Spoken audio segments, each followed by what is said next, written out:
સહજાત્મ સ્વરૂપ પરમ ગુરુ જ્ઞાની ગુરુ શ્રી રાજ પ્રભુજી શરદ પૂર્ણ શશી સમા લઘુરાજ રૂડી વાદળીરુ બોધ જળ ભારે નમ્યા સંસાર સાગર માં મોક્ષુ ક્ષિપતમ મુખ ખોલતા ને મંત્ર જળ બિંદુ ગ્રહી રચતા જીવન મુક્તાલતા રચતા જીવન મુક્તાલતા પુનીત એ ગુરુવાર્યના પદ પંકજે મુજ શિરન મેં દુર્લભ મનોહર સંત સેવા વિરહથી કંઈ નહીં ગમે એ જ્ઞાન મૂર્તિ હૃદય સ્ફુરતિ આંખ પૂરતી આંસુથી નિર્મળ નિરંજન સ્વરૂપ પ્રેરક વચન વિશ્વાસે સુખી વચન વિશ્વાસે સુખી. પરમાત્મા શ્રીમદ રાજચંદ્ર ભગવાનના વચનામૃત વંચાય છે. વચનામૃત 457. મુંબઈથી આ પત્ર લખ્યો છે ગોપાળદેવે. કોને ઉદ્દેશીને લખ્યો છે નામ નથી. મુંબઈ 2 અષાઢ સુદ 6 બુધ 1949. 2 જ લીટીનો પત્ર છે. અધ્યાત્મમાં સાધક મુમુક્ષુએ કઈ પ્રકારે વર્તન કરવું જોઈએ, આમાં એ શિક્ષા છે. નહીં તો અધ્યાત્મ હાંસલ થાય જ નહીં. આપણે બોલીએ છીએ ને, નથી લઘુતા કે દીનતા શું કહું પરમ સ્વરૂપ. આ સત્પુરુષ પાસે દીનતા, અને વ્યવહારમાં જો દીનતા રાખી લાચારી, અધ્યાત્મ મળે જ નહીં એને. એમાં જ્ઞાની પાસે, જિનેશ્વર પાસે, કૃપાલદેવ પાસે કે ધર્મ પાસે એ કરણી કરીને મને વ્યવહારિક સુખ મળે. એટલે જીવને દર્શનાવણીય કર્મનો બંધ પડે એટલે સામાન્ય બુદ્ધિ વહી જાય. જ્ઞાન તો આગળની વાત, દર્શન ખાલી દેખાવું સામાન્ય એ વહ્યું જાય. એટલે આ ભવને ભવાંતરે જીવ અધોગતિએ જાય. અને દીનતા કરી ધર્મમાં, એટલે અધ્યાત્મમાં જૈન ધર્મ એને નિયાણું કહેવાય, નિદાન તપ. એક જ માગવાનું છે ખાલી, વંદે તદગુણ લબ્ધે. તમે કોણ છો હું ઓળખતો નથી, મને તમારા જેવા બનાવો. એ નથી આવડતું આપણને. આપણને ક્યાં ખબર છે કે કેવા છે. આપણે તો ખાલી ગોખેલું જ બોલવાનું ને. ભગવાન એટલે શું, મોક્ષ એટલે શું, પરમાત્મા એટલે શું, કેવળ જ્ઞાન એટલે શું, બધું ગોખેલું જ ને. સાંભળેલું, વાંચેલું, આપણી બુદ્ધિથી કલ્પેલું. આત્મા અનુભવમાં આવે પછી ખબર પડે ને. એટલે અત્યારે તો આપણે જે કાંઈ બોલીએ સાંભળેલું, વાંચેલું, વિચારેલું આપણી મેળે, કે ગોખેલું જ બોલીએ જ ને. એટલે આપણને માગતા તો આવડતું જ નથી. તો શું કહેવાનું? આશીષ અનુકૂળ આપજે ભાઈ ભંજન ભગવાન. મારા માટે જે યોગ્ય હોય ને એ આશીષ આપજે તું. મારે નવું ઘર જોઈએ છે એમ નહીં, મારા માટે અનુકૂળ હોય તું આપજે. અધ્યાત્મમાં હું વહેલો આગળ વધુ. એ બ્રહ્મચારીએ લખ્યું છે પ્રજ્ઞાબોધમાં વ્યવસ્થિત રીતે, શાસ્ત્રીય પરિભાષામાં. અલૌકિક પદ પ્રગટાવ્યું તો આશ કરે નાદાન. હું નાદાન છું. તમારી પાસે અલૌકિક પદ છે એમ મને પ્રભુશ્રીએ કહ્યું છે. હું તો રૂબરૂ મળ્યો નથી બ્રહ્મચારી કે કૃપાલદેવથી, પણ હું જેને ગુરુ માનું છું એ સંત મળ્યા છે. કે એટલે તમે અલૌકિક પદ પ્રગટાવ્યું છે, આ નાદાન આશ કરે છે. કે કેવળ કરુણા મૂર્તિ દેજો તમને ઘટતું દાન. જય દેવજીનેન્દ્ર મહાન અહો હો રાજચંદ્ર ભગવાન. મને માગતા આવડતું નથી, પણ મને એટલી ખબર પડી છે બુદ્ધિથી કે તમારી પાસે અલૌકિક પદ છે, કે તમારી હેસિયતને શોભે તમને ઘટતું દાન. મોટા શેઠ હોય કરોડપતિ, એ 5 પૈસો આપે, 4 આના આપે, નોટ કાઢીને આપે ને 2000 રૂપિયાની. અલૌકિક પદ પ્રગટાવ્યું તો આશ કરે નાદાન. કેવળ કરુણા મૂર્તિ, તમે તો કરુણાની મૂર્તિ જ છો, દયા કરવા જ આવ્યા છો. જન્મ્યા શ્રી ગુરુરાજ જગત જ કારણે. તો તમને ઘટતું દાન આપજો. મને માગતા આવડતું નથી, પણ તમે આપજો, આપશે જ. એને તો એના જેવા જ કરવા છે. સવિજીવ કરું શાસન રસે કોઈ પામે મુમુક્ષુ વાત. બદલામાં માત્ર કહેવું પરમાર્થ હેતુથી, બદલામાં કંઈ જોતું જ નથી. ભક્તિનો કરતા જ માટે મારો જે માન્યું નથી, તો એને કંઈ જોતું જ નથી. નારિયેળ નહીં, શ્રીફળે નહીં, મોહનથાળે નહીં, કેરીએ નહીં, એને કંઈ જોતું જ નથી. ખાલી શરણને આશ્રય લે ને મારા જેવો બની જાય. સમય માત્રના અનવકાશે સમસ્ત લોક સ્વરૂપસ્થો 430મો પત્ર. એક જ ભાવ છે. બધા વહેલા વહેલા કીડીથી લઈને હાથી સુધીના શાશ્વત સુખને પામે. તેની આજ્ઞા છે દિનતા નહીં કરવાની. રાખ્યું કંઈ રહેતું નથી અને મૂક્યું કંઈ જતું નથી. કે હું રાખી દઈશ ને તો વયું જશે, અને છુપાડીને રાખી દઈશ તિજોરીમાં, પછી ક્યાંથી ચોરાય. રાખ્યું કંઈ રહેતું નથી અને મૂક્યું કંઈ જતું નથી. મૂકી દઈશ હું, પછી વયું જશે તો મારું વ્યવહારિક સુખ ઘટી જશે તો હું ભક્તિ કરવા જઈશ તો હું વ્યવહાર છોડી દઈશ, પછી મારી આબરૂ વહી જશે તો. અરે આબરૂ ક્યાં, ભવાંતરે કૂતરો થશે પછી લઘુશંકા કરશે ટાંટિયો ઊંચો કરીને. કઈ આબરૂ? સમયસરમાં કોણ આચાર્ય મહારાજે લખ્યું છે. તિર્યંચ નારકી બધા નગ્ન જ છે ને, કઈ આબરૂ છે? કોઈ કપડાં તો પહેરતું જ નથી, તો કઈ આબરૂ નહીં. શું આબરૂ? કલ્પના જ છે ને આ ખાલી. આ ક્યારે ગળે ઉતરે? આના પછી ક્યાંક ભવ છે અને આના પહેલાં ક્યાંક હતો, પુનર્જન્મ છે એવું થાય તો. એટલે આટલું 5-15 વર્ષનો હિસાબ નથી. આ બહુ મીઠા પરભો કોને દેઠા, હમણાં મજા કરી લ્યો એવું નથી. એ ચારવાકનો અભિપ્રાય છે, નાસ્તિક. કે ઋણમ કૃત્વા ધૃતમ પીબે, દેવું કરીને ઘી પીવો બસ, કોઈને આપવાનું જ નહીં, પછી ક્યાં ભવ છે જ કંઈ, કરમ જેવું ક્યાં કંઈ છે. આ તો નાસ્તિક ચારવાકનો અભિપ્રાય છે. અહીંયા તો કરેલા કર્મો તીર્થંકરને ન છોડે, રામને ન છોડે, કૃષ્ણને ન છોડે. કૃષ્ણનો ભગવાનને એક વાર ભૂખ્યા રાખી દીધો હતો. ભગવાન મહાવીરને કાનમાં ખીલ્લા ઠોકાણા હતો, ચરમ તીર્થપતિ છેલ્લા ભાવમાં. એ તો વેદનીય કર્મ બાકી હતા, કેવળ જ્ઞાન તો થઈ ગયું. ગોશાળે તેજોલેશા છોડી, કેવળ જ્ઞાન થઈ ગયું. પછી એ તો વેદનીય કર્મ કે શરીર આશ્રિત છે, મારે શું, હું શરીર છું જ નહીં. આપણે રોજ ગોખીએ છીએ હું દેહાદી સ્વરૂપ નથી, દેહ સ્ત્રી પુત્રાદી મારા નથી. એક જ વાર ખાલી આત્મસાત થઈ જાય એ સંકિત થઈ જાય કે હું શરીર નથી, હું આત્મા છું, એટલે સંકિત. પણ આપણી બુદ્ધિથી નહીં, એમ જાણે સદગુરુ ઉપદેશથી રહે કયું જ્ઞાન તેનું નામ ખાસ. પ્રભુશ્રી 3 વાર બોલાવડાવતા, મૂળ માર્ગ સાંભળો જીવનો. એમ જાણે સદગુરુ ઉપદેશથી છે દેહાદિથી ભિન્ન આત્મા રે ઉપયોગી સદા અવિનાશ. એમ જાણે સદગુરુ ઉપદેશથી, પોતાને મળે નહીં. પીએચડી થઈ જાય, નિબંધે લખે મોટો આત્મા ઉપર, ખબર જ ન હોય આત્મા શું છે. તેનું નામ કયું જ્ઞાન ખાસ ખાસ ખાસ, એમ 3 વાર બોલાવતા પ્રભુશ્રીજી. રાખ્યું કંઈ રહેતું નથી અને મૂક્યું કંઈ જતું નથી. વયું નહીં જાય કાંઈ, મૂકી દઈશ તો, અને તું રાખીશ તો રહેશે નહીં. એની અવધિ પતી જશે ને, વયું જશે. વ્યવહારમાં પરમાર્થમાં કરશે તો જ થશે, નહીં તો નહીં થાય. જીવ એક ગતિમાંથી બીજી ગતિમાં જાય છે ત્યારે કાર્મણ શરીરમાં બધું લખીને જાય. કાર્મણ શરીર જેમાં પુસ્તક છે, આ માઇક છે, ઘડિયાળ છે, એમ કાર્મણ શરીર એક વસ્તુ છે. કેવળીય જ્ઞાનમાં જોયું છે, પણ એટલું સૂક્ષ્મ છે સામાન્ય દ્રષ્ટિથી દેખાય નહીં આપણને. પણ આત્મા એક ગતિમાંથી બીજી ગતિમાં જાય, એ કાર્મણને તેજસ સાથે લઈ જાય. તેજસ સૂક્ષ્મ જ છે, કાર્મણ એના કરતાં સૂક્ષ્મ છે. મોક્ષે જાય ત્યારે ન હોય ખાલી, કેમ કે કર્મ જ નથી. આ કાર્મણ શરીર શું? કર્મ. બધું લખેલું હોય એમાં. શું લખેલું હોય? સંયોગ સંબંધે આ દેહ પ્રત્યે આ જીવને જે પ્રાર્થ હશે એ બધું એમાં લખ્યું હોય કે શું મળશે એને. 692માં લખ્યું છે, બધું લખેલું હોય.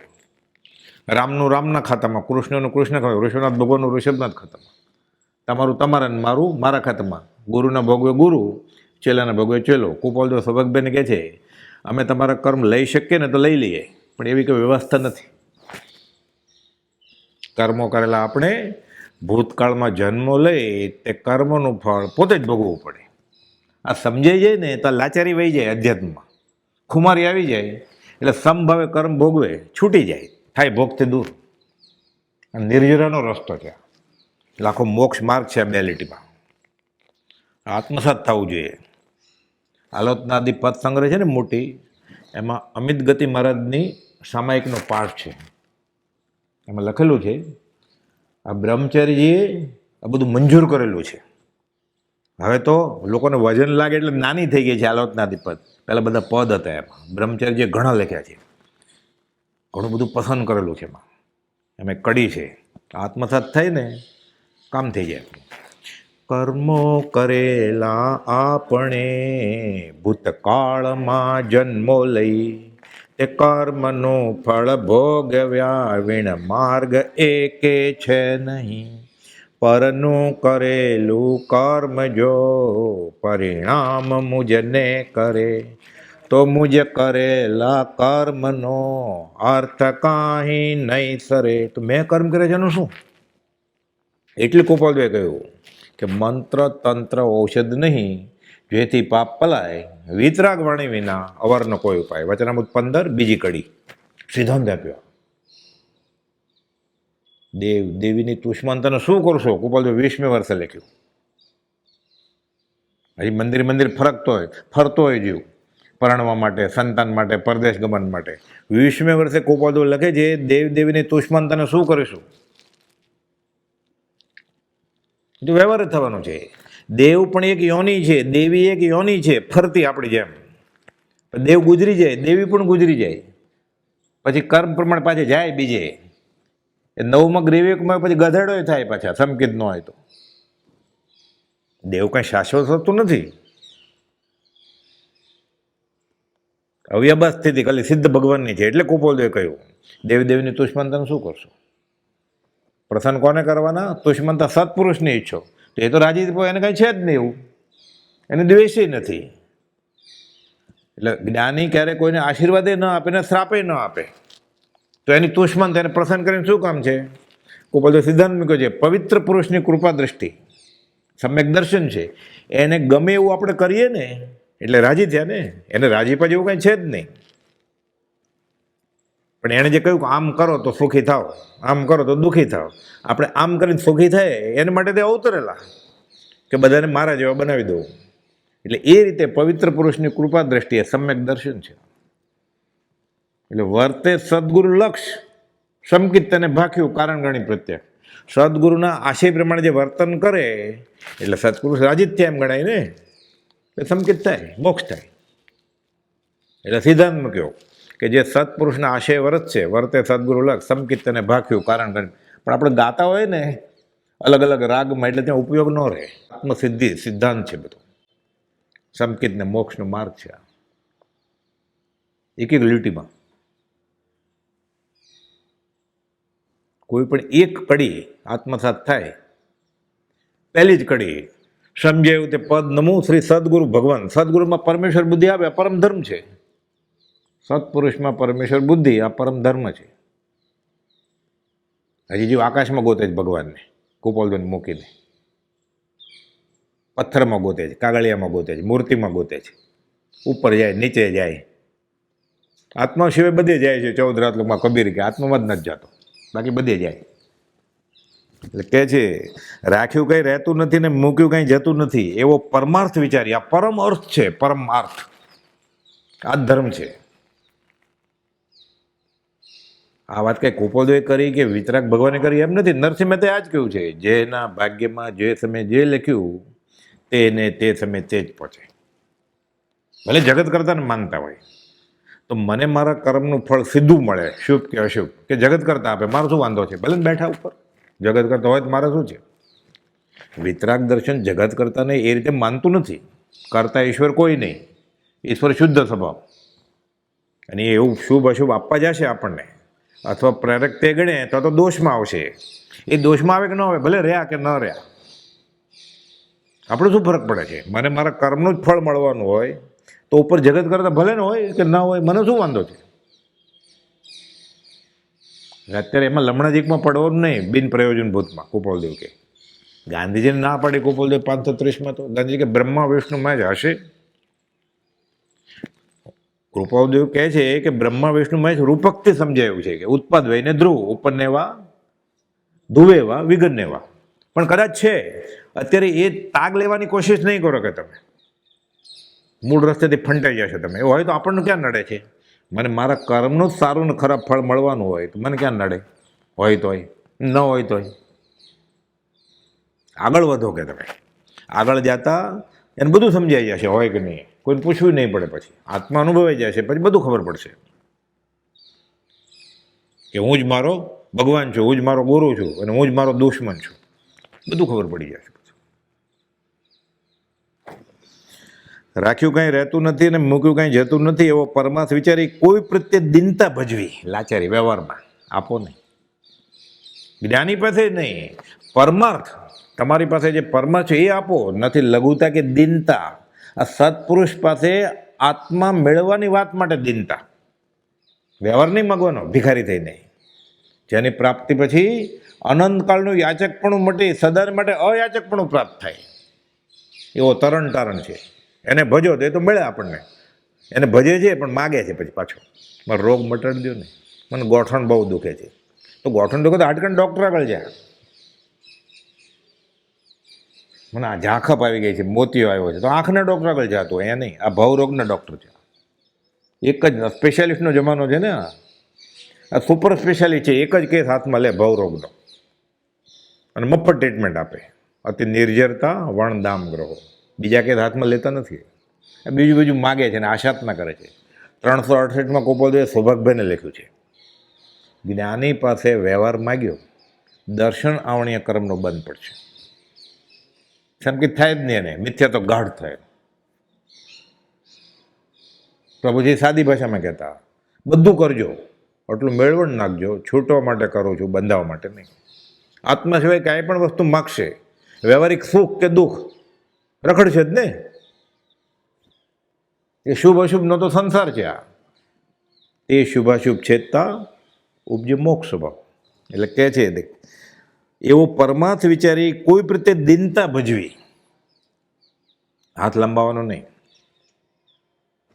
કે વિશેષતા દાખવવી એ યોગ્ય નથી. સમાગમમાં દિનપણે આવવું નહીં. જો સત્સંગમાં આવતો હોય એના લાચારી કરશે વ્યવહારિક, એ 50 વર્ષ પડ્યો રહે તો એ અધ્યાત્મ સફળ જ ન થાય. લેખે ન લાગે, ચપટી પૂર્ણ બાંધે, કેમ કે જ્ઞાનીના વચન છે. છૂટવા માટે તો પૂર્ણ બાંધ્યું જ નથી એને. એટલે પૂર્ણ કરે અમરાપુર પામે, અંતે 84માં રખડે પાછો. અમરાપુર એટલે દેવ, અમર નથી પણ આ મનુષ્ય યોનિના પ્રમાણમાં આયુષ બહુ લાંબુ ને, લાખો કરોડો વર્ષ, કરોડાનો કરોડી સાગરોપમ, 33 કરોડા કોટી સાગરોપમ ગ્રેવિયર 9મું. એટલે આપણે પ્રમાણે તો અમર જ કહેવાય ને, અમરાપુર. પછી પાછું મરશે. એટલે કે જે સમાગમમાં દિનપણે આવવું નહીં. કેમ? રાખ્યું કાંઈ રહેતું નથી. આત્માનું શાસન કુપાલદેવ પ્રભુજીને વાંચવાનું કહેતા. ગુણભદ્રાચાર્ય લખેલો છે, સાવ નાનો ગ્રંથ. એમાં શ્લોક છે 152માં કે પરમાણુથી કંઈ અલ્પ છે જ, નાનું છે જ નહીં. એમ એવો શ્લોક છે વ્યવહારમાં, ફિઝિક્સમાં, પદાર્થ વિજ્ઞાનમાં. આ સિદ્ધાંતનો ગ્રંથ છે, આત્માનું શાસન. કુપાલદેવે લખ્યું છે ગુણભદ્રાચાર્ય આત્માનું શાસનના પાછલા ભાગમાં આત્મામાં જ રમી રહ્યા છે. પ્રભુથી એને કહેતા વાંચજો. એનો સાર કુપાલદેવ 2 લીટીમાં જ લખ્યો, દિનતા કરીને અહીંયા લંબાણમાં લખ્યું છે. આ કે પરમાણુથી નહીં અલ્પ બીજું, તેમને નભથી માન. આકાશથી મોટું શું હોય તો કાંઈ નહીં. પરમાણુ એટલે અણુનો અણુ, પરમાણુ. એનાથી નાનું શું હોય તો કાંઈ નહીં. ના, ખોટી વાત છે. હોય કે આ ગુણભદ્રાચાર્ય કહે છે. શું કહે છે? પરમાણુથી નહીં અલ્પ બીજું, તેમને નભથી માંજે. શું એમ કહે તેણે ન દીઠા દિનને સ્વાભિમાને? તમે લાચાર લોકોને જોયા નથી? પરમાણુથી નાના છે કે? તમે સ્વાભિમાની લોકોને જોયા નથી? આકાશથી મોટા છે કે એ લોકો? કેવો શ્લોક છે આ લખ્યો? એનો અર્થ છે આ કે સમાગમમાં દિન પણ આવવું નહીં. પરમાણુથી કોઈ નાનું અને આકાશથી કોઈ મોટું નથી એમ કહેનારા પુરુષોએ જગતમાં દિન લાચાર લોકોને જોયા નથી કે મંદિરમાં આવીને અધ્યાત્મમાં માગ કરે છે. બધા મને વ્યવહારિક મદદ કરો ને. તે ભીખ માગવા આવ્યો હતો. પોતાના બાવડાના બળે જીવવાનું, જરૂરિયાત ઓછી કરી નાખવાની. બ્રહ્મચારીજી પાણીનો ગ્લાસ નહોતા લેતા બીજા આગળથી. એ તો ઠીક કે રેક્ટર હતા ને, એટલે ગૃહપતિ હોસ્ટેલના દાદાભાઈ નવરોજી હાઈસ્કૂલમાં પહેલાં ભણાવતા હતા ને, તો પછી હોસ્ટેલે હોય ને, સ્ટુડન્ટ બધા રહેતા હોય, આળસ કરે. એ જમાનામાં ધોતિયા પહેરતા બધા, એટલે ગંદા ધોતિયા દોરી લગાડીને આવે ક્લાસમાં, રમજે રાઉન્ડ મારે જોયું, મેલા હોય ને બધાને ધોઈને સૂકવી દે. પછી બધા શરમાય ને કે આપણો ગુરુજી આપણે ધોતિયા ધોયા, પછી બધા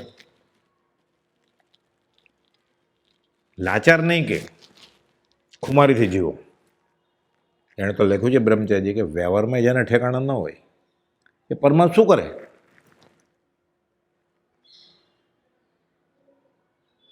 પરમાત્મા શું કરે? એને વાટ જોઈએ. તમે જવાના જ મંદિરમાં, તમારી ગાડી છે, રિક્ષા, તો હું બેસી જાઉં, નહીં તો કાંઈ નહીં. જો રિક્ષા મળતી હોય તો મોક્ષે જવા તૈયાર છે, નહીં તો કાંઈ નહીં, પડ્યો રહેશે. ન ચાલે. આ સમાગમમાં દિન પણ આવવું નહીં. કુપાલ તો નાગના જાય, ખુમારીથી જીવવાનું. પરમાણુથી કોઈ નાનું નથી છે કે દિન માણસ પરમાણુથી નાનો છે? આકાશથી કંઈ મોટું હોય તો કે છે, સ્વાભિમાની માણસ આકાશથી મોટો છે કે? આ કહેનારા પુરુષોએ જગતમાં દિન પુરુષો અને સ્વાભિમાની પુરુષોને જોયા નથી, એટલે આવું બનાવે છે કે સિદ્ધાંત. દિન અને સ્વાભિમાની જનોને જો તેઓ જોયા હોત તે તેઓ દિનને છોડીને પરમાણુને નાનો અને સ્વાભિમાની પુરુષને છોડીને આકાશને મોટું એમ કહે જ નહીં. પહેલો નંબર કોને આપત? નાનામાં દિનને. અને પહેલો નંબર મોટામાં કોને આપત? સ્વાભિમાનીને, કે ખુમારીથી જીવે છે. એટલે જરૂરિયાત ઘટાડે ને પોતાની, એટલે હાથ ન લંબાવવો પડે. એટલે કુપોદે લખ્યું છે પાછળ ઉપદેશ છે એમાં, મુમુક્ષુને આ વસ્તુ વગર નહીં ચાલે એવું ન હોવું જોઈએ.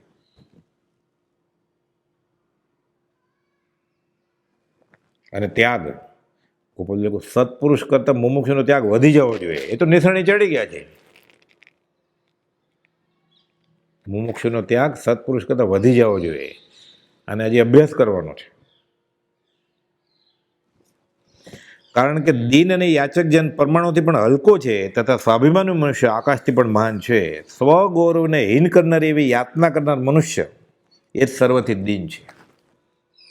ઘણી વાર ખબર ન હોય ને, પોતાની મનની નબળાઈ હોય, એટલે શું થાય કે આજે કુપોદે કહ્યું છે, નથી લઘુતા કે દીનતા સો કહું પરમ સ્વરૂપ. એ પરમ સ્વરૂપ સત્પુરુષને કહેવાનું છે.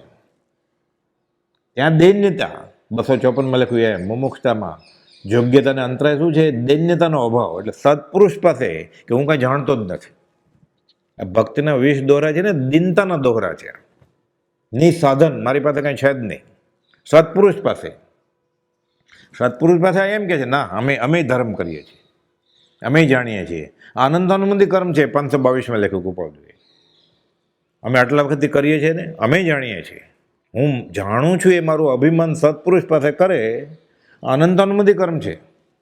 ત્યાં દિન થઈ જવાનું કે મેં કાંઈ વાંચ્યું જ નથી, હું કાંઈ જાણતો જ નથી. પ્રભુશ્રીજીએ કહ્યું હું સાધુ જ નથી. કુપોદે પહેલાં કુપોદેને કહેવા ગયા, પ્રભુશ્રી પરિચય નોંધમાં લખાવે છે કે મેં કુપોદેને કહ્યું કે મેં નાનું છોકરું ઘોડીએ રડતું છોડી દીધું છે ને, પત્ની છોડી દીધી છે, ઘર છોડી દીધું છે. કુપોદે ત્રાડું ક્યાં કે તમે સાધુ છે ને? તરત જ પ્રભુશ્રીને ખબર પડી હું સાધુ નહીં, કે ધરતી માર્ગ આપે તો હું સમાઈ જાઉં. કુપોદે હવે તમે સાધુ.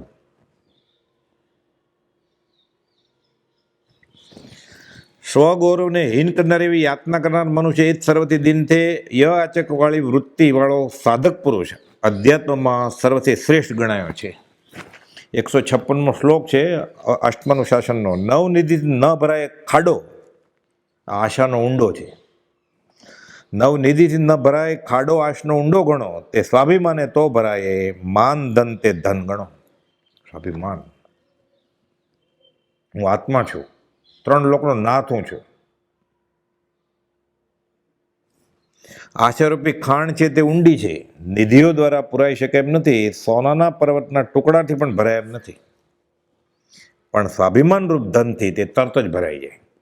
મારે કંઈ જોતું જ નથી, એટલે એની ઈચ્છા પૂરી થઈ ગઈ. ચાહ મીટી, ચિંતા મીટી, મનવા બે પરવા, जिसको કશું ન ચાહીએ શાહન કે શાહ ને. એલેક્ઝાન્ડર ધ ગ્રેટ આવેલો ને, સિકંદર, દુનિયા જીતવા માટે સૌથી મોટો દુનિયામાં. એના ગુરુને કહે કે કાંઈ તમારી સેવા, ગુરુ કે મારે કાંઈ નહીં, ત્યાં કંઈ કહેવું હોય તો હું ભારત જાઉં છું, હિન્દુસ્તાન જાઉં છું. તો કે ત્યાં જંગલમાં છે ને સાધુ હોય છે નગ્ન, એને મળીને આવજે. આવે છે પછી દુનિયા જીતતા જીતતા એ તો જાય છે, જંગ ગોતે છે. એક નગ્ન સાધુ જોયા દિગંબર મુનિને, તો કૌશકમાં બેઠા હતા, ઊભો છે એમ હાથ જોડીને વાટ જોઈને. પૂરું થયો કૌશક એટલે જોયું, હું દુનિયાનો બેતાજ બાદશાહ છું, કે તમારે મારી પાસે કંઈ જોઈએ છે?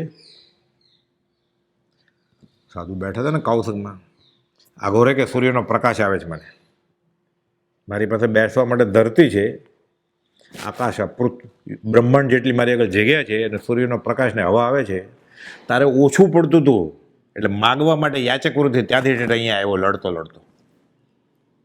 અને ખબર પડી ગુરુજીએ શા માટે કહેલું એ, ચા મીઠી ચિંતા મીઠી મનમાં બે પરવા, जिसको કછું ન ચાહીએ. શાહન કા શાહ છે, રાજાનો રાજા, દેવાદિદેવ. એને બધું જોઈએ છે, એને કાંઈ નહીં મળે, એને કાંઈ નથી જોતું, એને બધું જ મળશે. કોપોજી લખ્યું, અતિ દિન થાય ત્યારે તાકી પટેલ આય ને બધું. પછી પટેલમાંથી સરપંચ થવું છે, ને તલાટી થવું છે, ને કલેક્ટર થવું છે, ને પછી MLA MP થવું છે, દેવ થવું છે, દેવોના દેવ શંકરાય થવું. કાંઈ જોતું જ નથી મારે. ગોપાલદેવ તો કહ્યું, આપણો તો દાખલો કેવો છે, તીર્થંકરે કર્યું એ કરવું છે, તીર્થંકર થવા ઈચ્છા નથી, પતી ગઈ ને હવે વાત. વ્યવહારમાં સૌથી વધુમાં વધુ પુણ્ય પ્રકૃતિ ચક્રવર્તી રાજા, અને પરમાર્થમાં તીર્થંકર પદ. ગોપાલ કે એ નથી જોતું. અને હું કુપોલને માનું છું, અને હું હાથ જ લંબાવ્યા કરીશ બધે.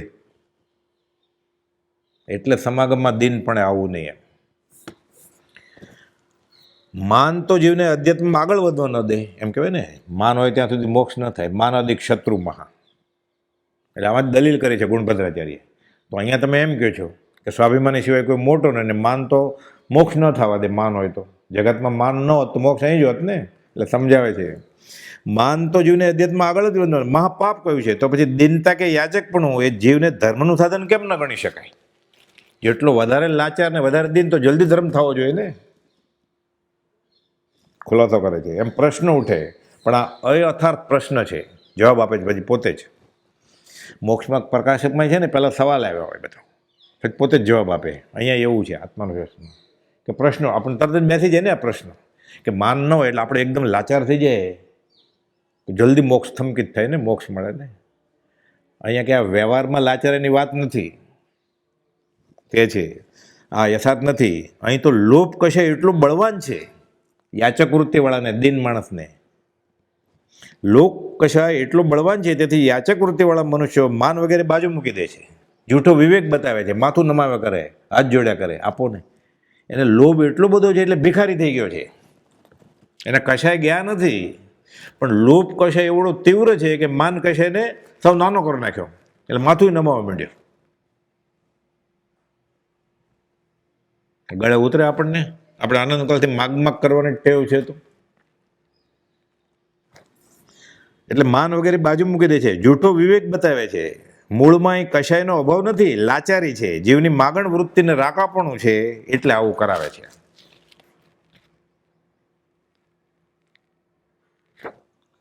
અને જ્યાં કશાયનો અભાવ નથી, પરંતુ કશાયની જ વૃદ્ધિ અર્થે કશાય ઘટાડે, ત્યાં ધર્મ નથી. એટલે માન કશાય ઘટાડ્યો ને લોભને પોષવા માટે. અને છેલ્લે કીર્તિનો લોભ છે ને સંકિત થઈ ગયું હોય, 5મું 6ઠું 7મું 8મું 11મા ગુણ થાને કે સંજુલન કશાયનો ઉદય થાય. એટલે ખાલી લોભ કે રિદ્ધિ તો ફરવું પડે પહેલે ગુણ થાને. માન ન હોય કંઈ ત્યારે, છળકપટે ન કરે, ગુસ્સો ન કરે જરાય, આવો લોભ હોય છે. બહુ ભેદી છે આ વસ્તુ બધું. એટલે કુપાલ લખ્યું, સમાગમમાં દિન પણ આવવું નહીં. અને જ્યાં કશાયનો અભાવ નથી, પરંતુ કશાયની જ વૃદ્ધિ અર્થે કશાય ઘટાડ્યો છે. એને લોભ યાચક વૃત્તિ દિનતા પોષવી છે, લાચાર થઈ ગયો. એટલે આપણને કેટલો નમ્ર થયા. એટલે આપણે આગળથી કામ કઢાવવું હોય ને ત્યારે એકદમ બે હાથ જોડે, માથું નમાવે. આપણને ત્યાં એટલો નમ્ર કેમ થઈ ગયા છે? આ તો પહેલાં આતડા હતા બહુ, માગવા આવ્યો એટલે. ના પાડો ને તમે પછી તરત ડંખ મારે, એટલે ખબર પડી જાય કે ખરેખર નમ્ર હતો કે યાચક હતો. એટલે કહે છે આ તો કશાયની વૃદ્ધિ અર્થે કશાય ઘટાડ્યો, ત્યાં ધર્મ હોય જ નહીં. સાથે આવા જેવું માયારૂપ પાપને પણ સેવે છે. મન તો મેલું છે એનું. મનમાં શું છે ને કે અહીંયા મારે વ્યવહારિક લાભ જોઈએ છે એટલે જ નમે છે. દેવી દેવીને નમે જ છે ને. નારિયેળ મૂકે, માદળિયા બાંધે, દોરા ધાગા કરે, અડે, આમ કરે, આંખે પાણી કરે, એ ફૂલ કહીએ હોય ને આમ કરે. કેમ? તિજોરીએ બાંધે દોરા. કરે જ છે ને દીવા બધા. આખી રાત રાખે છે ને દિવાળીમાં દીવા, લક્ષ્મીજી આવે એટલે. એમાં જીવ મરશે એનું શું થશે? આખી રાત તમે દીવા ધનતેરસથી શરૂ કરો કાર્તિકી પૂનમ સુધી, આખી રાત દીવા રાખો, કેટલા જીવ મરે? લક્ષ્મી તો પુણ્યની દાસી છે. પુણ્ય જમા થાય એટલે મળે.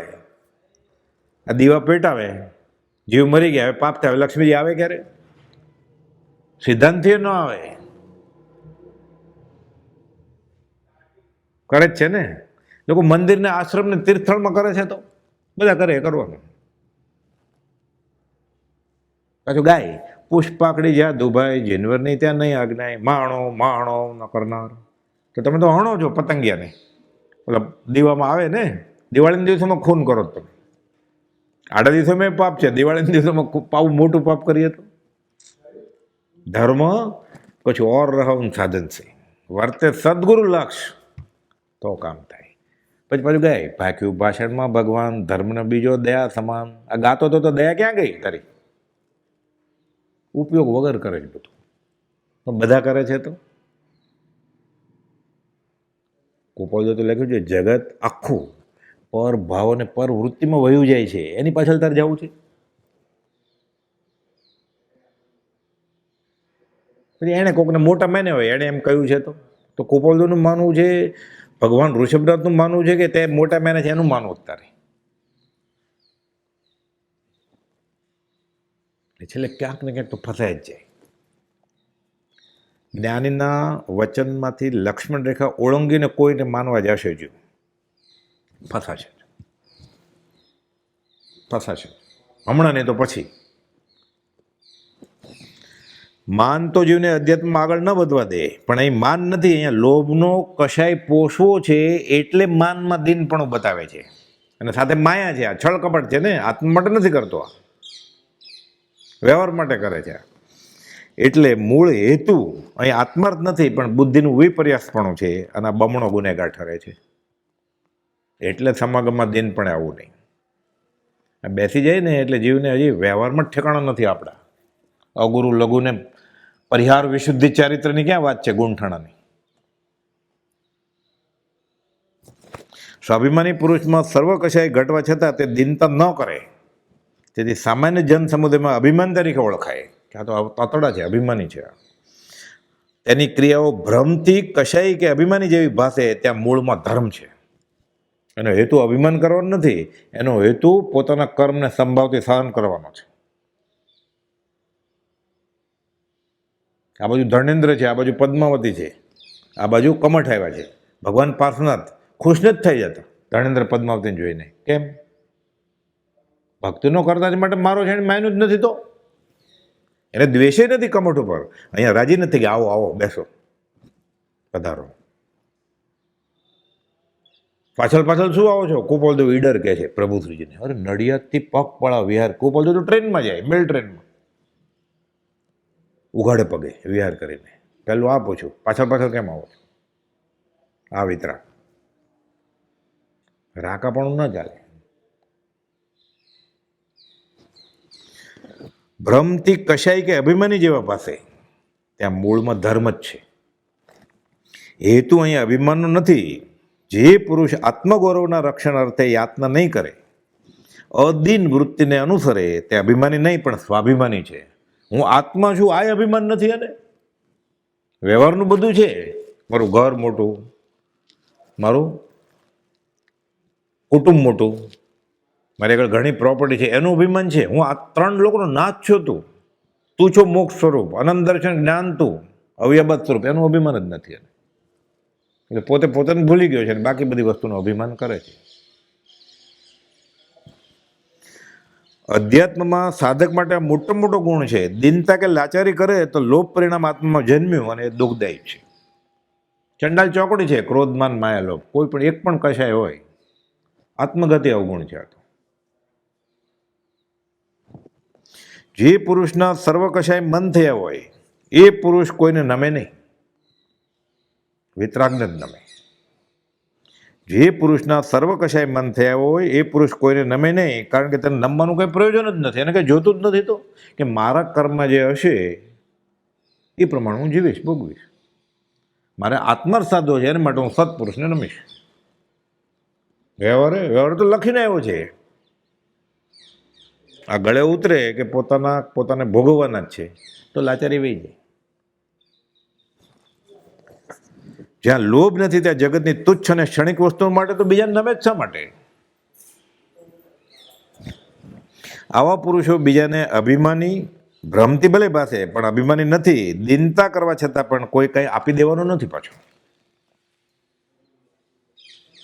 એવું ને, રાખ્યું કંઈ રહેતું નથી, મૂક્યું કંઈ જાતું નથી. એટલે કદાચ લાચાર થઈ જાય તો અકર્મીનો પડિયો કાણો હોય, 3 દિવસનો ભૂખ્યો હોય ને, ભીખ માગ્યા કરતો હોય, પછી ત્રીજા દિવસે બાસુંદી મળી અને નાખે ને નસીબમાં ન હોય, નીચે કાણું હોય એટલે વયું જાય, ઢોળાઈ જાય. અકર્મીનો પડિયો કાણો. એ તો એને સંયોગ સંબંધે જે મળવાનું એ જ મળે. રોજ બોલીએ નિત્યક્રમમાં, આખો સિદ્ધાંત છે આ. સંયોગ સંબંધે આ દેહ પ્રત્યે આ જીવને જે પ્રાર્થ હશે એ મળવાનું જ છે ને, તો પછી લાચાર કેમ કરે? દિનતા શા માટે? પણ પછી શું છે, એમ ઇતિહાસ પૂરો, ભૂગોળ પૂરી, એમ બોલાઈ ગયું. ઉપયોગ વગર શું થાય? સમજાવવાનો ઉપકાર શું? જ્ઞાનનું એક પણ વચન આત્મસાત થાય અને સંકિત થઈ જાય. દિનતા કરવા છતાં કોઈ કંઈ આપી દેતું નથી, આપી શકે એમ પણ નથી. લાભનું ઉપાદાન કારણ માત્ર અંતરાય કર્મનો ક્ષેપ એમ છે. અને ફાયદો ક્યારે થાય? જ્યારે અંતરાય કર્મના જાય ત્યારે. ત્યાં સુધી ફાયદો થાય જ નહીં. આપણે કહીએ ને અંતરાય ત્રુટી, પછી ફાયદો થાય. રોગ મટે જ નહીં શાતાનો ઉદય ન હોય ત્યાં સુધી. ગમે એટલી દવા કરે ને, અશાતાનો ઉદય હોય ને તો રોગ એ દવા કરે એટલે વધે, રિએક્શન આવે. વ્યવહારમાં જોઈએ જ છે ને એવું, કે ફલાણા હોસ્પિટલમાં દાખલ થયા ને પછી રિએક્શન આવ્યું, મરી ગયા. એ લઈ જાય, બુદ્ધિ કર્મ અનુસારીણી એને ત્યાં લઈ જાય. દિવાલ પડવાની હોય ને ત્યાં જઈને ઊભો રહે એટલે દિવાલ પડે ને માથે. દિવાલ તો જડ છે, એને કંઈ ઉપયોગ નહોતો, પણ એને કર્મ એને ખેંચી જાય કારમણ શરીર, કે ચાલો આયુષ પૂરું થવાનું છે. આટલું નક્કી જ છે તો લાચારી શા માટે કરવી? પરમાત્મા અલાભનું ઉપાદાન કારણ તેના ઉદયની તીવ્રતા છે. આ કોપલ 772, 773 ને 774 3 પત્રમાં સમજાવ્યું છે. દવાથી રોગ મટે કે નહીં? કે માગ કરીએ તો સુખી થઈ જવાય કે નહીં? દિનતા કરીએ તો આપણને મળે કે નહીં? એ ટકે કે નહીં? એ શુભનું બંધ હોય તો જ, નહીં તો ન થાય. અને શુભનો બંધ હશે એને મળે, નિમિત્ત મળી જ રહેશે. અશુભનું બંધ હશે તોય નિમિત્ત મળી રહેશે. એને એવા ડૉક્ટર જ મળે, એવી જ દવા મળે કે અવળી પડે, નિદાન જ ખોટું થાય. બરોબર એને દવા સાચી મળે પણ નિદાન ખોટું હોય એટલે બીજા રોગની દવા મળે, એટલે વકરે રોગ. એ સમ્યક ઉપાય કરવાનો વ્યવહારમાં, દિનતા નહીં કરવાની. વરસાદ આવે છે, છત્રી ખોલવાની, ભીંજાઈશ કે નહીં એ તારે કર્મ નક્કી કરશે. ના મારા છત્રી છે એટલે હવે હું ભીંજાવ જ નહીં ક્યારે, એમ ન ચાલે. જો ખોલે જ નહીં તો ભીંજાવાનો જ છે. એટલે સમ્યક પુરુષાર્થ કરવાનો. અમૂલ્ય એવા નિજ ગૌરવને ભૂલી માગણ વૃત્તિ શા માટે સેવી? તો પછી મુમુક્ષુ આમ વિચારે, જેના ભાગ્યમાં જે સમયે જે લખ્યું તેને તે સમયે તે જ પહોંચે. સૃષ્ટિ મંડાણ છે એની એની પેરે, બ્રહ્મ લટકા કરે બ્રહ્મ પાસે. બ્રહ્મ સત્ય, જગત મિથ્યા. આ બધા કર્મના ખેલ છે, દેખાય મિથ્યા જ છે. અત્યારે આપણને એમ ગળે ઉતરે નહીં બુદ્ધિમાં. આપણને એમ કોઈ કે આના પહેલાના ભાવમાં તમે દેવલોકમાં હતા 1 કરોડ વર્ષ, તો અત્યારે શું એનું? એટલે નાની વાતમાં લાચારી કરતો હોય, જોઈએ છે. એમ આ ભાવનું એવું જ થઈ જશે પછી આયુષ પડશે એટલે. પછી આનું મહત્વ શું? તો જેનું મહત્વ નથી એના માટે આટલી લાચારી. અને આત્માર્થનું તો મહત્વ છે, આ નહીં સાધે મનુષ્ય દેહમાં. તો પછી ક્યારે સાચશે? પ્રભુજી કહેતા કાગડા કૂતરાને ભાવમાં કરશો ભક્તિ? તો જેનું મહાત્મ્ય છે એને એ ગૌણ કરી નાખે છે, જેનું મહાત્મ્ય નથી એ પ્રાધાન્ય આપે છે, એટલે અધ્યાત્મ આત્માથી વયું જાય છે. સર્વસંગ પરિત્યાગી સાધુઓ પણ માગે છે, તો જૈન સાધુ માગે ને, પછી પ્રશ્ન કર્યો તો એ લોકો માગણ વૃત્તિ ન કહેવાય? સર્વસંગ પરિત્યાગી સાધુઓ માગીને આહાર વગેરે દાન ગ્રહણ કરે, પણ તે દિનતા નથી. કેમ કે હેતુ જેનો જુદો છે. એના માટે રસોઈ કરીને પાપ જે થાય એ બી નથી કરવું એને. મને મળશે તો હું ખાઈશ, નહીં તો તપ કરીશ. કહેવાય ભિક્ષુ શાસ્ત્રમાં જૈન સાધુને, ભિખારી નથી. આત્મા માટે બધું છોડી દીધું છે. તેને તો અહોભાવથી ગૃહ પાણી આપે છે અને આપીને પોતાને ભાગશાળી સમજે છે. જેમ કોઈ રાજા આગળ ભેટ ધરે, વડાપ્રધાન આવવાનો હોય ત્યારે, કમિશનર આવવાનો હોય તો તે ભિખારી છે. દાખલો આપ્યો છે, કોઈ રાજા આગળ ભેટ ધરે તો ભેટની રાજાને કંઈ ઈચ્છા નથી, પણ આત્મગુણ રસિક જન આત્માર્થે પોતાના લાભ માટે મુનિજનને ભક્તિ, વિનય, સદભાવપૂર્વક આહાર આપે છે. મુનિ તો લોભ કે આસક્તિ રહિત ગ્રહણ કરે છે, તેથી દીનપણાને અનુભવતા નથી. જૈન સાધુનું લક્ષણ છે અપરિગ્રહધારી. સોય પણ ન રખાય, અને સૂંઠનો ટુકડો લઈ આવ્યો હોય ને તો સૂર્યાસ્ત પહેલાં પાછો આપી દેવો પડે શ્રાવકને. ઘણા એમ કે નથી આપતા, તો અત્યારની વાત નહીં, આજે આગમમાં જૈન સાધુ કયો છે એની વાત છે. આપણે કાજી નહીં થવાનું. આપણે જે ભગવાને જેને જૈન સાધુ કયા છે, સર્વસંગ પરિત્યાગી સાધુ, એની વાત છે. આપણને આંખથી દેખાય છે આ કાળમાં એ નહીં. લોભથી દિનતા સહિત લેવાય છે તે ખરેખર હીનતાને પ્રાપ્ત થાય છે. મુનિજન લાચારીથી યાતનાપૂર્વક દિનતાથી કંઈ ગ્રહણ કરતા નથી. એને ન મળે ને ગોચરી તો એમ સમજે કે સહેજે તપ થઈ ગયું મારે. આપણે તો વાટ જોઈએ કે 14 આવે ત્યારે, કે આંબેલની હોળી આવે ત્યારે. એને એમ જ ન મળ્યું, સહેજે તપ થઈ ગયું. ભગવાન મારી મેં કંઈ નક્કી નહોતું કર્યું કે હું માંસ ખમણ કરીશ કે 5 મહિનાના ઉપવાસ કરીશ. અભિગ્રહ ધરીને ગયા તો ન મળે, પાછા ઉભા રહી જાય કાવસકમાં મહિનો, પાછા જાય, ન મળે પાછા ઉભા રહી જાય કાવસકમાં 3 દિવસ, પાછા જાય. એમ કરતાં કરતાં 6 મહિના થઈ ગયા. નક્કી નહોતું કંઈ.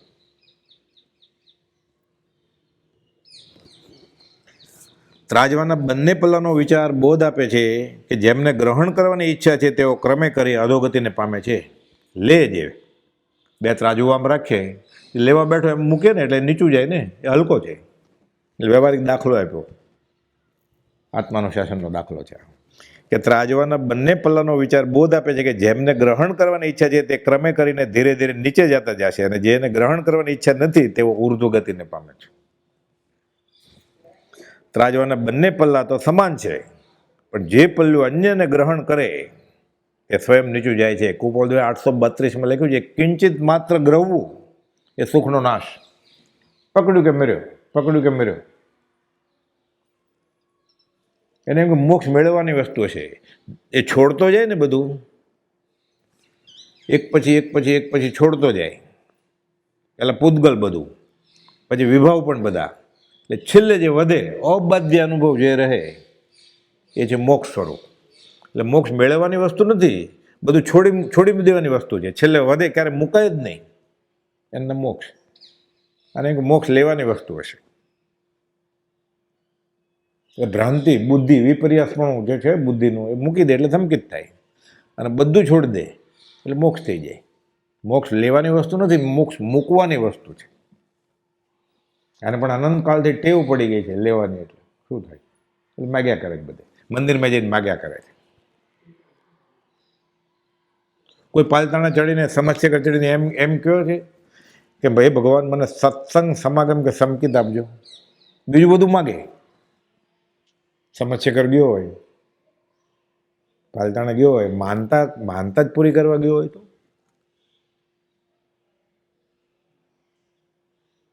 ચપ્પલ લેતો હોય, સાડી લેતો હોય, ખંભાત જાય તો હલવાસન લેતો જાય. લેવા જ ગયો છે, મૂકવા ગયો જ નથી. પાલતાણા જાય ને બધું તળેટીમાંથી ઓલા વેલણ ને એવું બધું લઈ જાય, એટલે શોકેસમાં મૂકવાનું રમકડાને બધું લેવા જ જાય. લોકો મૂકવા નથી જતા. કશાય ન કશાય મૂકવા જાય ને તો કામ થાય યાત્રામાં. દિનતામાં હિંસા કે ચોરી નથી દેખાતી, તો પાપવૃત્તિ કે અવગુણ શાથી કયો? એ માગતો હોય બિચારો, તો આમાં ક્યાં હિંસા છે? કંઈ કોઈ જીવની ક્યાં હિંસા થાય છે? એમ તર્ક કરે તેનો જવાબ આત્માનુશાસનમાં વર્ણ્યો છે કે લોભ કશાની તીવ્રતા લઈને ક્રોધ, માયા, માન નિર્બળ કર્યા, લોકલજ્જા નેવે મૂકી દીધી. ધર્મના સદઅનુષ્ઠાન આવા જેવું ગણે કરે, ફળ શું મળે?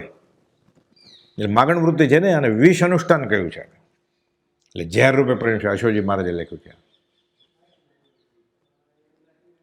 ધર્મની કોઈ પણ કરણી અત્યારે લોકો કરે છે બધું.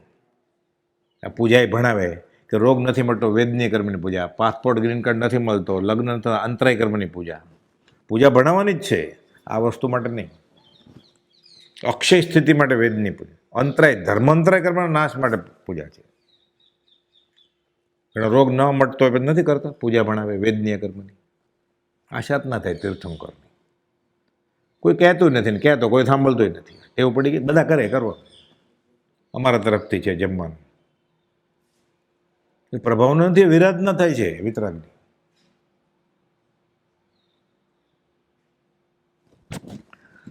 આત્મગૌરવવાળો જીવ તપશ્ચરણ કરવા માટે ચક્રવર્તીની વિભૂતિ તજી દે છે અને ભિક્ષાચરી માન્ય કરે છે. 6 ખંડનો ધણી હતો,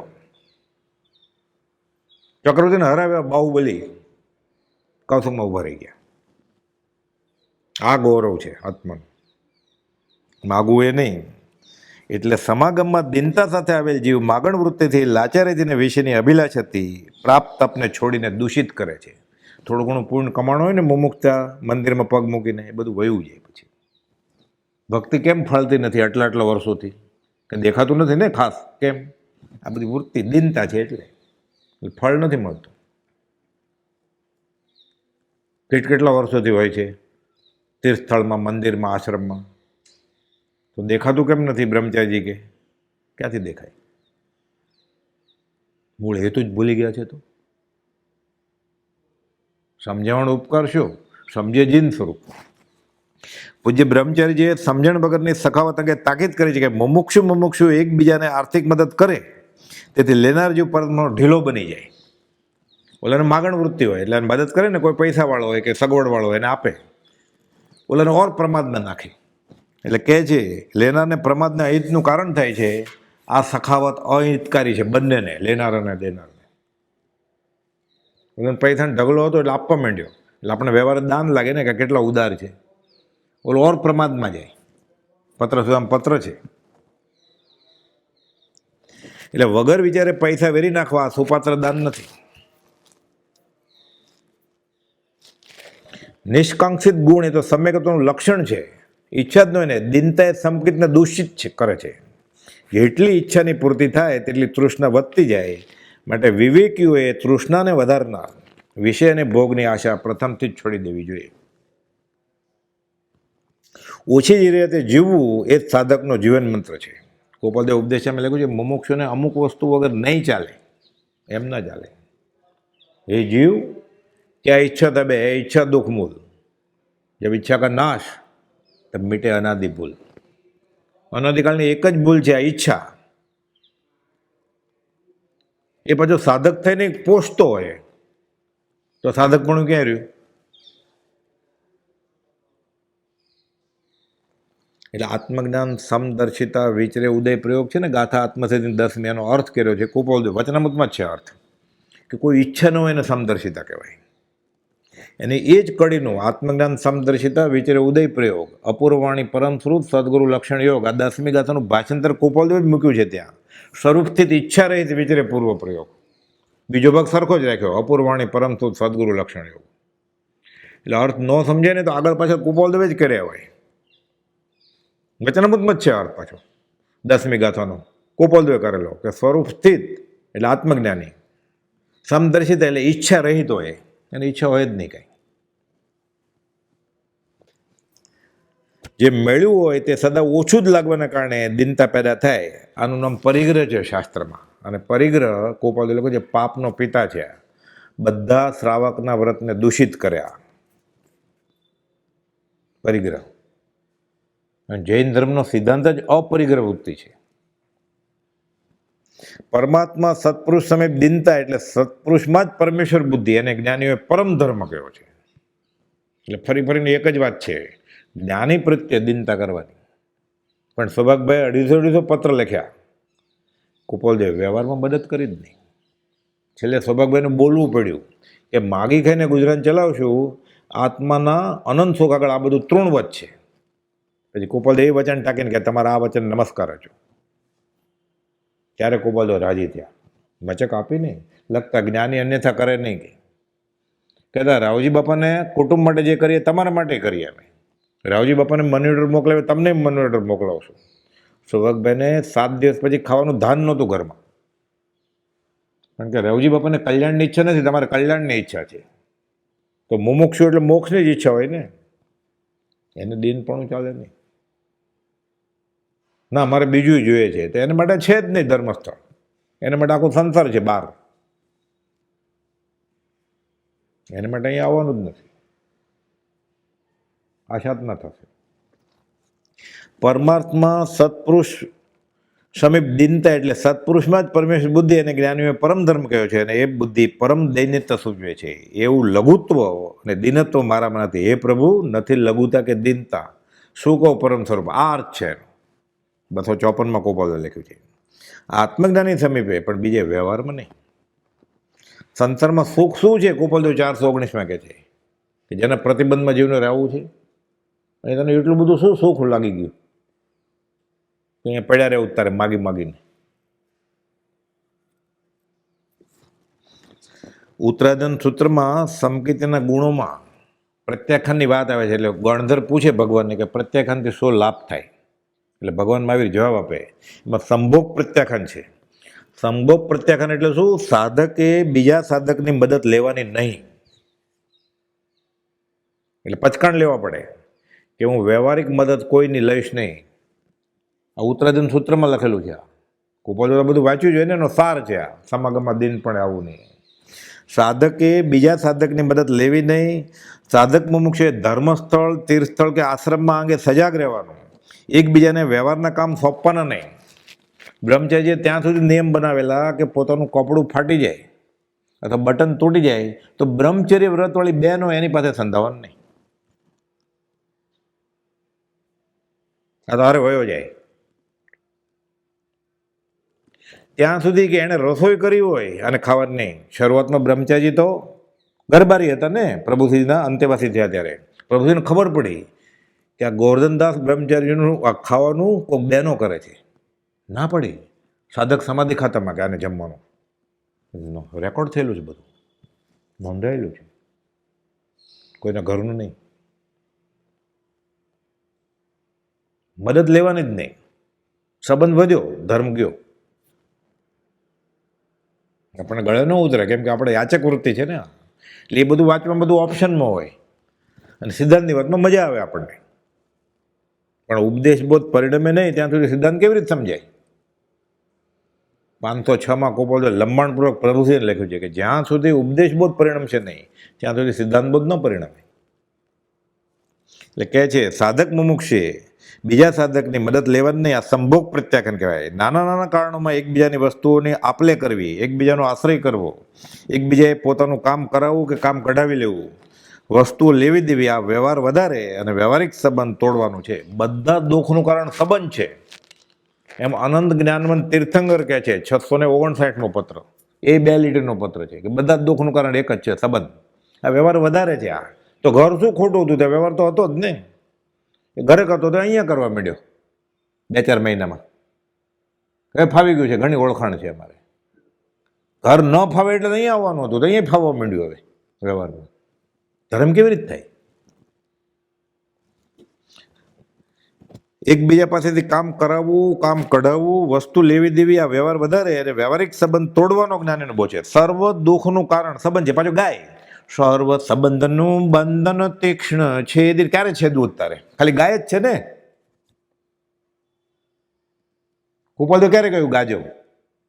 એનો વિચાર વિવેકપૂર્વક શાંત ભાવે કરવો પડે. ઘણા બધા હોય એટલે ગાયાની ના નથી. 25 જણા બેઠા હોય તો શું ગાઉં છું એ વિચારવું પડે. રોજ ગાય જ ને સર્વ સંબંધનું બંધન તીક્ષ્ણ છેદ. આને તો સંબંધ વગર ચાલતું જ નથી, તો ક્યારે અપૂર્વસર આવશે એને? 609માં ગોપાલદેવે 13મી કોલમમાં લખ્યું છે ક્યારેય નહીં આવે જો આમ કરશે તો. 609માંની છેલ્લી કોલમ 13મી. આ ઘસઘસ કરવું પડે એમ જ્ઞાનવંત તીર્થંકરોએ કહ્યું છે આ કે સર્વ દુઃખનું કારણ સંબંધ છે. આ 659માં લખ્યું છે. આગળ જતાં અધ્યાત્મમાં શિથિલતા આવી જાય પણ જેની મદદ લીધી હોય ને એની ખોટી સાક્ષી આપવી પડે, એનો પક્ષ લેવો પડે, નીચું જોવું પડે ને. પછી ખોટું જાણ્યું હોય છતાં પક્ષ કરવો પડે, નિયમમાં બાંધછોડ કરવું પડે. કહેવત છે વ્યવહારમાં, ડાંગનો માર્યો ઊંચું જોવે, કોઈ મારે ને પાછળથી અન્નનો માર્યો નીચું જોવે. જેને ઘરે ખાધું હોય ને નીચું જોવું પડે. એને ખોટા કેમ કહેવાય? પછી ખોટા હોય, ખબર હોય ખોટા છે, પણ એને ઘરે જમ્યો હોય 3 મહિનાથી મફતમાં, એની રૂમ વાપરતો હોય. એટલે અન્નનો માર્યો નીચું જોવે. એટલે ભૂલ કરવાની નહીં અધ્યાત્મમાં. એ તો અધ્યાત્મ હાથમાં આવશે નહીં, પાપ કરીને જશે ને બીજાને બગાડીને જશે. સૌભાગભાઈની અનેક મૂંઝવણોમાં પરમ ગોપાલદેવે નિષ્પૃતા જ ઉપદેશી આપ્યું જ નહીં. એટલે કેવડાવ્યું કે માગી ખાઈને ગુજરાન ચાલુ. હવે ગોપાલદેવ પોતે જે 339માં પત્ર છે ને વચનામૃતમાં, એ અધૂરો છે. આખો પત્ર આમાં છે સૌભાગ પ્રત્યે. એ જ પત્ર ઈડરથી આખો મળેલો છે 339માં. એમાં ગોપાલદેવે લખ્યું છે ભેદી વાત. વચનામૃતમાં અડધો જ છે એટલે એમાં નહીં મળે તમને. આખો પત્ર એ જ પત્ર શ્રી સૌભાગ પ્રત્યે છપાણું છે ને અગાસથી, એમાં છે. આ એમાં પાછલો ભાગ, એટલે હમણાં હું જે બોલી છે એમાં નહીં હોય વચનામૃતમાં. એમાં ગોપાલદેવ કહે છે સૌભાગભાઈ ઉપર આ પત્ર છે કે દિનતા નહીં કરવાની. એ વાત ગોપાલદેવ કેવી રીતે જીવે છે પેઢીમાં. ઉદાસ પરિણામનું મોટું કારણ તો એ થયું છે કે જે કામ અમે કરીએ છીએ તે કામ રેવાશંકર એ કરી શકે છે, છતાં તેવો ખ્યાલ તેમને આવતો નથી. જેની પાસે ન કરાવવું જોઈએ તે કરે છે, અતિ તુચ્છ થાય છે. અને ગોપાલદેવ અડધેથી જો છોડી દે ભાગીદારી તો અનંતાનુમની કર્મમાં દે. કાકાજી સસરા થાય ને રેવાશંકર ભાગીદાર થાય કે અધવચાળ અમને મત દરિયે છોડીને ભાગી ગયો. અને આ તો આત્મામાં છે એટલે ભાગી જાય. એટલે સૌભાગભાઈ પૂછતા તમે પડી મેલો ને એટલે હું દીક્ષા લઈ લઉં ને ગોસળીઓ લઈ લઈએ. એટલે ગોપાલદેવ જવાબ આપે છે કે કોઈનો દોષ નથી. મથાળે લખ્યું અમારો દોષ, અમે કર્મ મેને છે, અમારો દોષ છે. 339માં લખ્યું. આમાં કહે છે પછી કે અમારા આ કામમાં મારા કરતાં તેમણે પોતાનું મોટાપણું માની લીધું છે અને તેમ અમને તો ઘણી વખતના પ્રસંગ લાગે કરે છે. અને અમારું મન તો હવે એવી જાતનું થઈ ગયું છે. ગોપાલદેવ એટલા નિષ્ફળ થઈ ગયા છે કે જે કોઈ અમારાથી મોટો થઈને રહેવા માગે તેની સાથે તે ચક્રવર્તી રાજા હોય તો પણ રહેવાનું ગમે નહીં, કારણ કે તેથી આત્મ સ્વતંત્રનો ભંગ થાય છે. એટલે રેવાશંકર શું કે ચક્રવર્તી માથે હોય, અમે દિનતા ન કરીએ. કેમ? અમારી આત્મ સ્વતંત્રનો ભંગ થઈ જાય. અને એ જ આત્મજ્ઞાનને ચૂકવનાર છે. એટલે જ સમાગમમાં દિન પણ આવવું નહીં. એટલે આપણને અભિમાન જ લાગે ને કે આટલું અભિમાન નહીં, આત્મ સ્વતંત્રનો ભંગ થાય છે કે અમે જે પગાર લઈએ છીએ કે ભાગ લઈએ છીએ એના કરતાં વધારે કામ કરી દઈશું, એ નુકસાન નહીં પહોંચાડીએ. પણ એ એમ માનતો હોય કે હું આના કરતાં મોટો છું. એ આપે છે ને, આ લે છે યાચક થઈને. તો અમારાથી કોઈ મોટો થઈને રહેવા માગે તો ચક્રવર્તી જેવો હોય તો રહેવાનું ગમે નહીં, કારણ કે આત્મસત્તાનો ભંગ થાય. એની સાક્ષી એનો પક્ષ લેવો જ પડે ને. એની જ કાર વાપરતો હોય, એની હારે જ આવતો હોય, એની રૂમ વાપરતો હોય, એની મદદ લેતો હોય, પછી એમ કહી શકે કે તમે ખોટા છો ને આ સાચા છે? મફતમાં રૂમ વાપરતો હોય, રૂમ વહી જાય ને પછી. એટલે આત્મ સ્વતંત્રનો ભંગ થાય અને એ જ આત્મજ્ઞાનને ચૂકવનાર થાય છે. એટલે ગોપાલદેવ 339માં પત્રમાં લખ્યું છે કે ચક્રવર્તી રાજાને અમારી માથે હોય તો અમે દિનતા ન કરીએ, અમે ખુમારીથી જીવશું બાવડાના બળે. જે અમે પૂર્વકર્મ લઈને આવ્યા છીએ એ પ્રમાણે જીવશું. કિંચિત માત્ર ગ્રહવું સુખનો નાશ, પકડ્યું કે મેર્યો, 832માં લખ્યું છે. જેને કાંઈ જોતું જ નથી એ 3 લોકનો નાશ છે, શાહનો શાહ છે. એટલે સમાગમમાં દિનપણે આવવાનું નહીં. આ ભગવાન મહાવીરની ઉત્તરાધન સૂત્રમાં આજ્ઞા છે, આ ગોપાલદેવની આજ્ઞા છે. હવે સમય પૂરો થાય છે, અવસરે લેશું. સહજાત્મ સ્વરૂપ પરમ ગુરુ.